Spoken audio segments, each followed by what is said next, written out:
Salut à tous, c'est Anki et aujourd'hui on se retrouve pour la troisième partie de Dragon Ball World. Dragon Ball Super et Dragon Ball GT sont-ils si mauvais que ça ou au contraire bons? Effectivement, c'est une question assez compliquée puisqu'elle est plutôt controversée, mais on va quand même essayer d'y répondre aujourd'hui avec le plus grand soin, la plus grande délicatesse et une objectivité parfaite. Donc Dragon Ball Super et GT, bons ou mauvais? On va voir ça tout de suite, générique.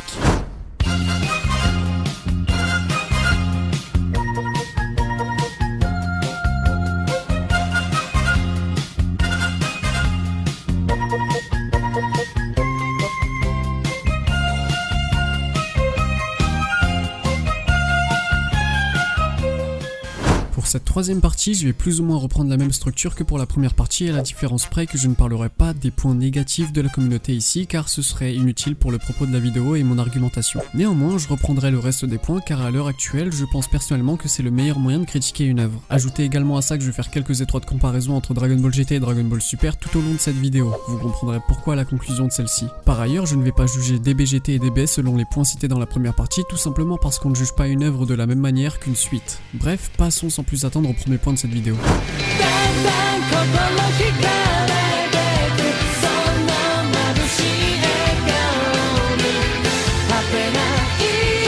Comme dit dans la première partie, le scénario est pour moi le point le plus important car c'est sur ça que repose toute l'œuvre en elle-même. Absolument tout passe par le scénario et donc si celui-ci est conduit par des incohérences et des facilités scénaristiques pas forcément nécessaires ou compréhensibles, et bah en général le résultat final n'est pas très bon. L'histoire de Dragon Ball GT prend place 5 ans après la fin de Dragon Ball, c'est-à-dire une fois l'entraînement de Up par Goku terminé. Choix simpliste mais logique. À cause d'un vœu raté de Pilaf à un Shenron assez différent, Goku retrouvera son apparence d'enfant. Ce vœu a malheureusement été effectué avec des Dragon Ball assez spéciales et Goku aura un an pour les rassembler, auquel cas la Terre sera détruite. Il part donc avec Trunks et Pan à travers la galaxie pour les retrouver, sauver la Terre et au passage retrouver son apparence normale. Je vous le dis dès maintenant, le scénario de Dragon Ball GT est malheureusement très peu qualitatif. Celui-ci enchaîne les incohérences, les facilités scénaristiques, des libertés quand même assez énormes sur l'œuvre originale et ce sans Toriyama derrière pour trier le vrai du faux, rendant le tout assez brouillon. Il n'y a pas vraiment de fil rouge, on sait pas trop où l'anime veut nous emmener, on commence l'anime par un côté aventure du début de Dragon Ball et on continue et finit sur du combat et ce sans transition. D'ailleurs, cette partie de combat, bien que plus intéressante et mieux construite que la partie aventure, propose des combats vraiment mous et très peu dynamiques. Mais bref, le scénario raconte pas grand chose d'intéressant, il est très mal exécuté et très mal rythmé au final. Il y a certes quelques bonnes idées, mais elles ne sont malheureusement pas développées ni même expliquées, ce qui est vraiment dommage. On a un bel exemple dès le premier épisode, les Dragon Ball à étoile noire. Elles sont censées avoir été créées par Kami-sama avant qu'il ne se scinde en deux, mais premièrement, un truc aussi gros, pourquoi on en a jamais entendu parler avant? Genre Pilaf les trouve avec son détecteur mais le Dragon Radar ne les a jamais détectés par le passé. Deuxièmement, c'est même pas expliqué qu'elles ont été créées par Kami-sama, il y a même quasiment rien qui n'a été expliqué sur ces Dragon Ball à part le fait qu'elles sont spéciales et qu'elles ne se dispersent pas sur Terre mais à travers la galaxie. D'ailleurs, comment elles peuvent être utilisables alors que Kami-sama est mort? Comment et pourquoi elles peuvent se disperser à travers la galaxie? On peut aussi pointer du doigt la destruction de la Terre au bout d'une année après la dispersion de ces boules. Pourquoi? C'est même pas expliqué non plus et ça n'a pas de sens. En dernier point, on pourrait également parler des niveaux de puissance entre les personnages qui profitent d'un grand n'importe quoi. Ils sont rarement cohérents et ne profitent d'aucun développement. Et c'est bien souvent autour de Goku que ça pose problème, mais ça on en reparlera plus tard. Bref, à partir du moment où la base de l'histoire est bancale et que la suite continue sur le même chemin, difficile de dire du bien du scénario. Les arcs ne racontent que peu de choses, les combats ne servent pas l'histoire et sont terriblement mous, et le fil rouge de cette même histoire est inexistant, donc zéro progression narrative. Par ailleurs, la structure de la majorité des arcs de Dragon Ball GT sont calqués sur ceux de Dragon Ball Z. Au final, on peut simplement conclure en disant que Dragon Ball GT ne raconte pas grand chose faute de développement, de réflexion et de cohérence.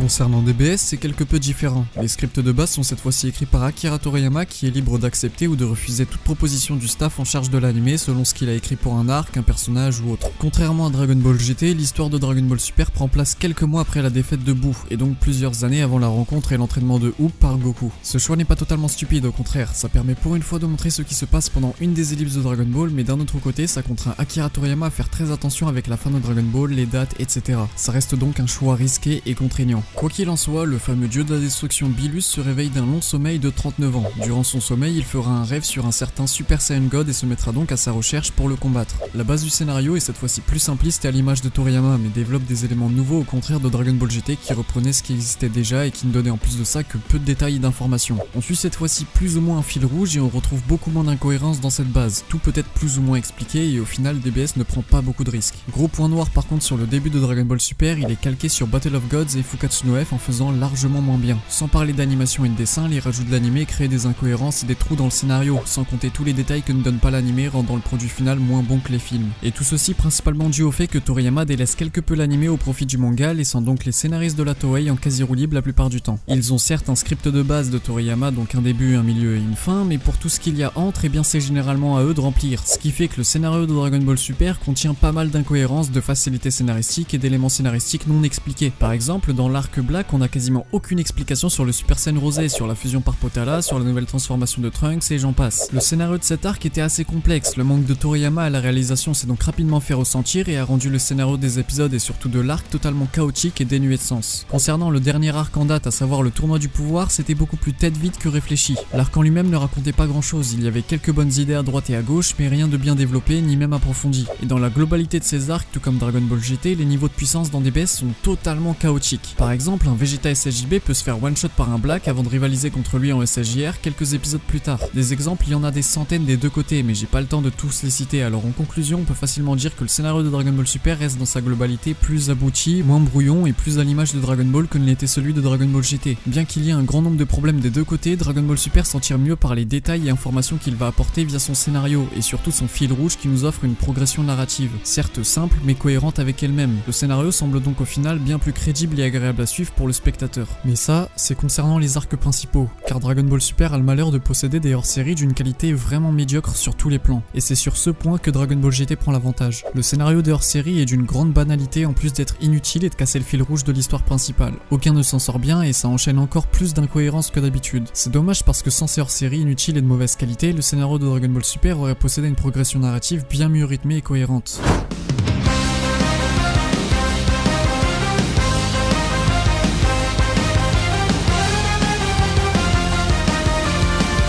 L'avantage certain de Dragon Ball Super par rapport à Dragon Ball GT, c'est clairement Toriyama. La personne la plus apte à développer l'univers de Dragon Ball est tout simplement son auteur. Comme dit plus tôt, Dragon Ball Super apporte de nouveaux éléments à l'univers de base, il l'enrichit et le développe donc bien plus que Dragon Ball GT ne le fait. Néanmoins, malgré cet avantage, les défauts cités précédemment réapparaissent ici. L'univers est vraiment vaste, Dragon Ball Super met en place 11 nouveaux univers, ce qui permet des possibilités scénaristiques et de développement gigantesques. Mais malheureusement, Dragon Ball Super n'en profitera que très peu. Ces 11 nouveaux univers apportent certes de nouveaux personnages, quelques nouveautés, quelques explications supplémentaires, mais on se retrouve avec beaucoup plus de recyclage que de nouveautés et d'originalité au final. Ce qui est d'un côté normal, il a fallu 42 tomes pour développer un univers, alors imaginez comment faire pour les 11 restants. Mais il y a également des points positifs. Dragon Ball Super introduit par exemple les Time Rings, des anneaux du temps permettant aux Kaioshin de voyager entre les différentes timelines, mais on n'aura que très peu d'informations à ce niveau-là, donc dommage. On peut également citer la hiérarchie divine entre Kaioshin, Akaishin, Zeno, Ange, etc. et du coup le fonctionnement des différents univers qui est très bien introduit. Bien que le tout manque encore une fois d'informations et semble assez flou sur certains points. Les Super Dragon Ball sont également un bon élément de cet univers, ça nous replonge sur les origines des Dragon Ball et donc des Namek d'une manière simple et efficace. C'est toutefois dommage qu'elle soit peu exploitée et que très peu de choses sont dites sur Super Shenron et son créateur Zalama. Pour finir sur ce point, Dragon Ball Super apporte une panoplie de nouvelles transformations dont on se serait bien passé. Le SSJG en soi est une bonne idée, design simpliste à l'image de Toriyama et retour aux sources, transformation divine pour un Saiyan et j'en passe. D'ailleurs, le SSJG n'a pas été réutilisé avant le dernier arc. Scénaristiquement parlant, c'est stupide. Officiellement, la Toei ne savait pas que Goku pouvait toujours se transformer en SSJG, donc encore une fois, dommage. Mais bref, le SSJB de son côté,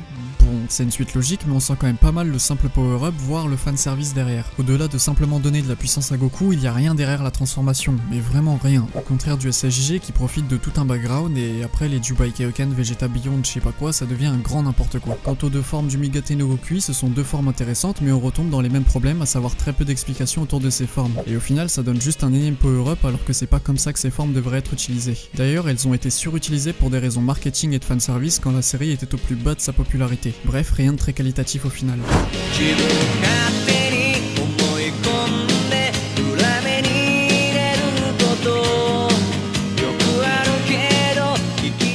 Dragon Ball GT quant à lui ne développe pas un multiverse mais se concentre plutôt sur l'univers principal exposé dans Dragon Ball. Choix intelligent en partant du principe qu'il est mieux d'avoir un univers complet plutôt que 12 univers peu remplis. Malheureusement, DBGT ne développe pas grand chose en soi, ou du moins il va pas au bout des idées qu'il essaye d'exploiter. L'idée des Dragon Ball et Shenron Maléfique par exemple n'était pas mauvaise en soi, pourquoi pas. Le problème se situe dans le fait que l'idée n'est pas creusée à son plein potentiel et s'arrête simplement en surface en plus d'être recouverte d'incohérences, ce qui est plutôt dommage. On peut également noter l'intention des scénaristes d'avoir voulu développer l'histoire des Saiyans et des Tsufull, mais ici pareil que très peu de choses en ressortent et bien souvent des incohérences qu'autre chose. Au-delà de ça, l'univers de Dragon Ball GT n'apporte pas grand chose, à peu près 7 ou 8 planètes ainsi qu'une poignée de lieux tout au plus, quelques nouveaux personnages qui manquent souvent d'intérêt et une nouvelle transformation pour les Saiyans, le SSJ4. En soi, ce n'était pas fondamentalement une mauvaise idée. L'idée de vouloir mélanger le Woozaru et le Super Saiyan, ouais pourquoi pas, mais derrière ça manque de logique et surtout de cohérence. Le design de la transformation est discutable et au-delà de ça, il n'y a absolument rien derrière la transformation, zéro background. D'ailleurs, la manière dont Vegeta obtient cette transformation n'a strictement aucun sens, entrant même en conflit avec la personnalité du personnage. Concernant Goku qui est censé être redevenu enfant, il reprend sa forme d'adulte avec cette transformation. Alors si c'était juste sa taille et pas le fait qu'il redevienne enfant, ça aurait été possible. Mais là non. Surtout qu'il retrouve une personnalité d'adulte en se transformant en SSJ4, ça n'a pas de sens. Mais bref, passons. Au final, DBGT apporte une seule transformation, mais vu le nombre abusif de transformations dans DBS, je me demande si c'est pas mieux d'en avoir une seule même si elle n'est pas réussie. Bref, en conclusion, Dragon Ball Super s'en tire mieux que Dragon Ball GT sur ce point malgré le grand nombre de défauts des deux côtés, à savoir le manque de développement, d'explication, d'originalité et de nouveauté.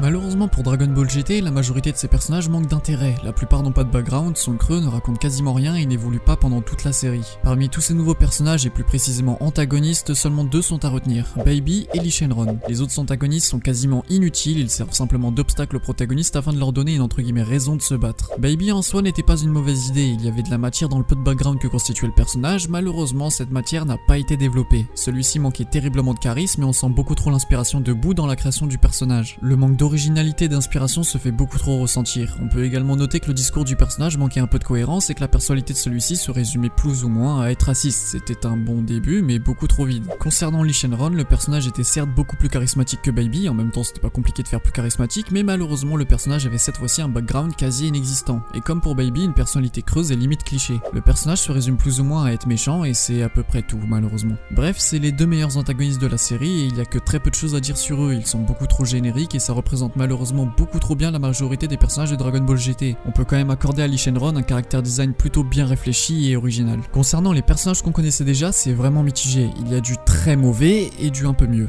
Pan est l'exemple parfait de ce côté entre guillemets mitigé. C'est un personnage plutôt original avec une personnalité atypique et c'est clairement ce qui manque aux autres nouveaux personnages de la série. Qu'on aime ou qu'on n'aime pas, Pan se démarque des personnages qui l'entourent en bien et en mal. C'est un garçon manqué avec une part de féminité au fort caractère qui est très doué au combat. Et en plus de tout ça, c'est la seule à avoir significativement évolué à la fin de son aventure.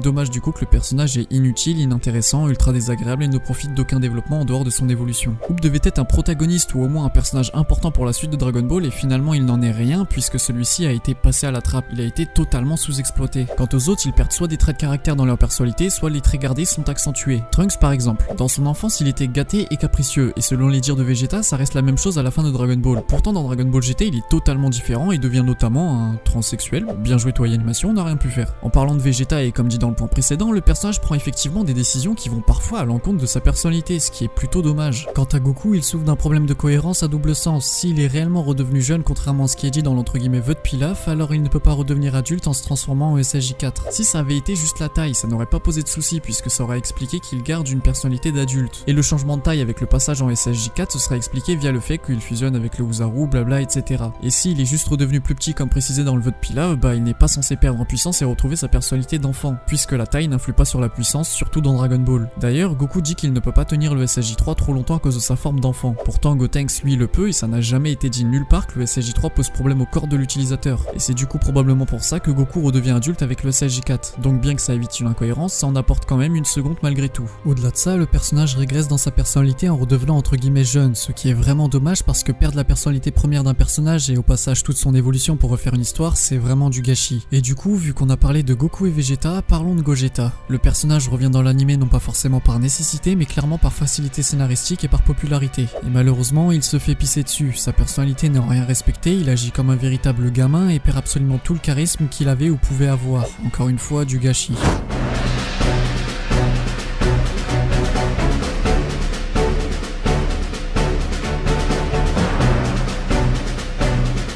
Concernant Dragon Ball Super, c'est plus ou moins le contraire. La majorité des personnages vont présenter un intérêt pour l'histoire, le développement d'un élément ou l'avancement de l'intrigue, et en plus de tout ça, les antagonistes sont pour la plupart bien plus intéressants. Bilus par exemple, qui fut un antagoniste mais pas un entre guillemets méchant de l'histoire, va introduire pour Dragon Ball Super une nouvelle mythologie et un nouvel univers pour le background de Dragon Ball. Zamasu lui est un apprenti Kaioshin qui va se faire dépasser par sa vision de la justice et qui va du coup mal tourner. C'est un antagoniste vraiment bien écrit et très intéressant, se classant aisément dans les meilleurs antagonistes de la licence. La psychologie du personnage est bien retranscrite et son évolution crée un crescendo au fil des épisodes. Les deux personnages sont vraiment originaux et possèdent un caractère design spécifique. À côté de ça, on aura également des antagonistes qui ne sont pas entre guillemets méchants de l'histoire. Ceux-ci présentent clairement moins d'intérêt et se rapprochent bien plus de ce qui se faisait dans Dragon Ball GT. Ils vont servir d'obstacle pour les protagonistes en leur donnant une raison de se battre et ou de progresser, mais en soi ils n'apportent pas énormément à l'histoire. Par exemple, Hit, Frost, Caligula, Kaelu ou encore Jiren. Chacun possède une personnalité bien à lui, plus ou moins une histoire, et Jiren profite même d'un petit background dans son cas, mais rien de bien foufou. On retrouve également beaucoup de personnages que les protagonistes ne combattront pas. Ceux-ci sont utilisés pour faire avancer l'histoire, créer des dialogues, de la cohérence et constituer la mythologie de l'univers.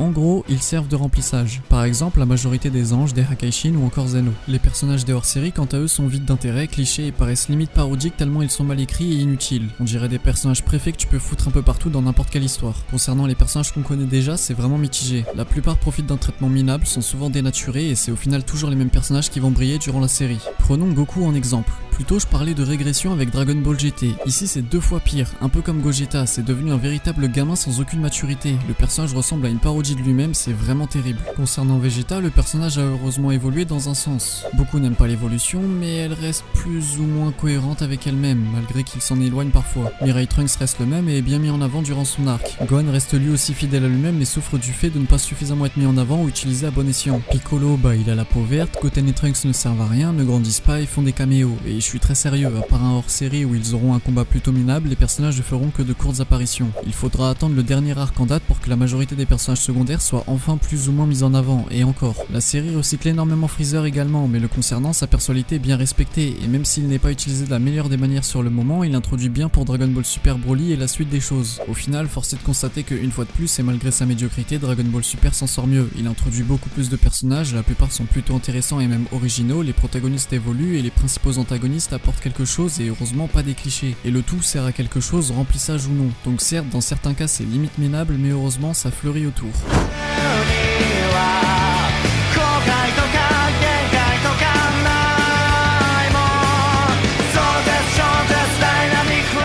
Aïe, on en vient au sujet qui fâche. Dragon Ball Super est un animé à l'animation vraiment dynamique et bien rythmée, mais il souffre malheureusement d'un contenu très hétérogène. C'est-à-dire que d'un épisode à un autre, voire même d'une scène à une autre, le rendu sera totalement différent. On passe très rapidement de médiocre à très bon ou de très bon à médiocre, et le tout sans transition. Le début de Dragon Ball Super est caractéristique de ce problème. Les premiers épisodes sont vraiment très mal animés et très mal dessinés pour la plupart. Le moindre plan un peu éloigné ou la moindre scène d'action va dévoiler les plus grosses énormités possibles. Les détails se perdent, l'animation semble cheap et on ne ressent pas la puissance des coups et les personnages ne ressemblent plus à rien. Faute à la Toei qui ne mettent pas le budget et donnent pas le temps nécessaire pour qu'un épisode sorte propre. Tout est fait à la chaîne comme à l'usine, les travaux passent d'une main à l'autre, les conditions de travail sont très dures et la plupart des épisodes et moments pas importants sont animés par des animateurs qui débutent et qui n'ont pas beaucoup d'expérience. En gros, ils se font la main sur le tas. C'est par contre dans les moments clés de l'histoire que l'animation de Dragon Ball Super va briller, puisque c'est ici que les grosses têtes de la Toei vont intervenir. Le budget d'un épisode peut sauter sur une scène qui va durer 1 minute tout au plus, ce qui donnera certes une scène magnifique à regarder, mais malheureusement une scène qui va contraster avec le reste de l'épisode en question ou de la série dans sa globalité.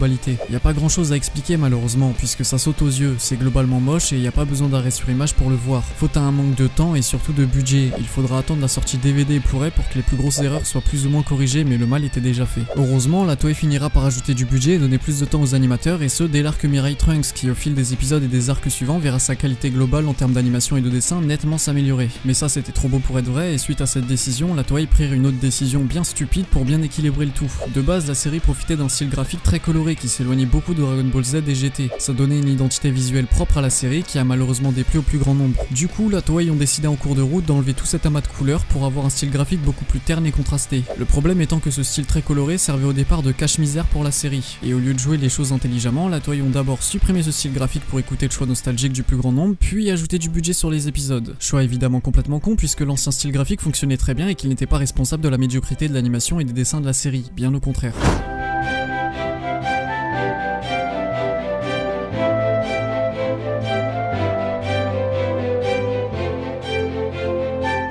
Contrairement à Dragon Ball Super, l'animation et les dessins dans Dragon Ball GT sont étrangement bons. L'anime profite d'un contenu cette fois-ci très homogène. Ça m'a surpris en re-regardant Dragon Ball GT de voir que peu d'erreurs sont faites dans les dessins et qu'au final l'animation est propre du début à la fin. Je veux dire, c'est pas extraordinaire, y a pas de quoi casser trois pattes à un japonais, mais c'est propre. Ça se regarde sans souci et ça garde plus ou moins la même qualité du début à la fin. Le principal problème, c'est le rythme de l'anime et son dynamisme. Même pour un animé de l'époque, c'est vraiment lent et souvent désagréable à regarder. Et putain, comme pour Dragon Ball Super, ce que les coups manquent de punch, on ne ressent pas l'intensité des coups et 80% des combats semblent globalement vraiment mous et manquent eux aussi d'intensité. Et ça, contrairement à Dragon Ball Super, ça va pas s'arranger avec le temps, ce sera quasiment comme ça du début jusqu'à la fin de l'anime. Alors oui, les deux ont des défauts plus ou moins gros, mais à titre personnel, je préfère de loin l'homogénéité de Dragon Ball GT à l'hétérogénéité de Dragon Ball Super. Sans compter que son animation et ses dessins corrects sont également un plus pour la série, contrairement à Dragon Ball Super qui fait beaucoup trop de haut et de bas. C'est pas assez constant.